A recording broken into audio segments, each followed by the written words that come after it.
Boxing Doc.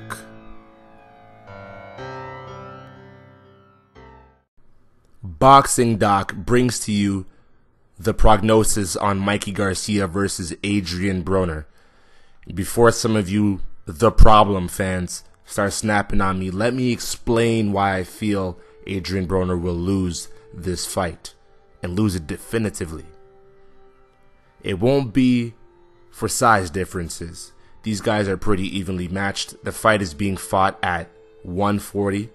Familiar territory for Adrien Broner, although in recent past he's had trouble making the weight. And then for Mikey Garcia, this is new territory. First time fighting at 140. I don't think this is going to make much of a difference or play a factor in this fight. And if it does, it will be against Adrien Broner and in favor of Mikey Garcia. We all know the guy that's usually cutting weight, who has had trouble making a certain weight, is the guy who starts to suffer in later rounds in a particular fight. So if it does play a factor, that's going to be in favor of Mikey Garcia. But like I said, these guys are pretty evenly matched. A height of 5'6". They both have a reach of around 69 inches. You have Broner, who has 69 inches, and Mikey Garcia, who has a 68-inch reach. So pretty much the same reach. And you have both of these guys who are boxer punchers. So they have some similarities there. The differentiating factor is going to be who's most fundamentally sound. And although I'll give the athletic advantage in the flashiness to Adrien Broner, we have to give that fundamentally sound attribute to Mikey Garcia.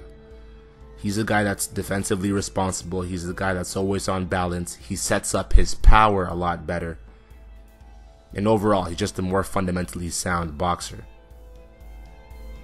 Let me tell you why Adrien Broner does not get that title.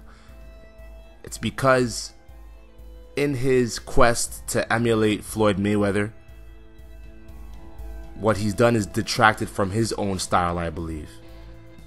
By sitting there and going to your Philly shell and believing that you can parry all the shots that your opponent is going to be throwing at you with your lead shoulder and also your back right hand, you leave yourself susceptible.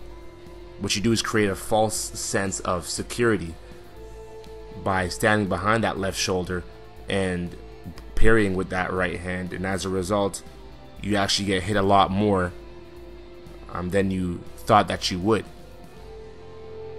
He doesn't move. The difference between him and Floyd Mayweather is movement. Adrien Broner sits there with a very wide stance, which compromises his ability to move backwards when his opponent is proceeding forward. And he tries to tuck himself behind his lead shoulder. But the thing is, he doesn't even do that right.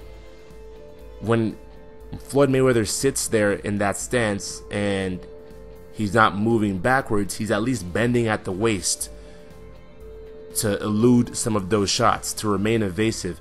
But Adrien Broner just tries to parry all of those shots using the lead shoulder and the right hand.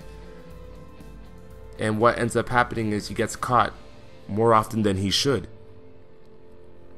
He's unable to move back because he has such a wide stance.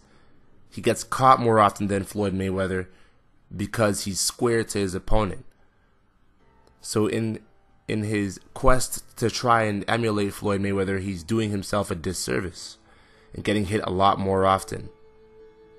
Now here's the problem. No pun intended. You can do that against mediocre or above average fighters and get hit a little bit without suffering major consequence. But against a guy who has an 83% knockout ratio, a guy who's undefeated, a guy who is of an elite boxing skill category, it is not advisable to do that.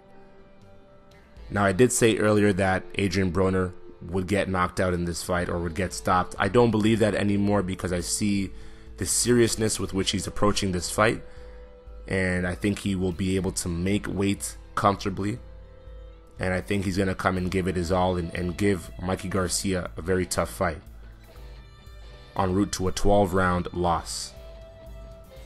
And that's basically why Adrien Broner is going to lose. He's just not as fundamentally sound as Mikey Garcia is. And I believe Mikey Garcia will demonstrate this separation in fundamentals come this Saturday. So there you have it, boxing family. That is my prognosis.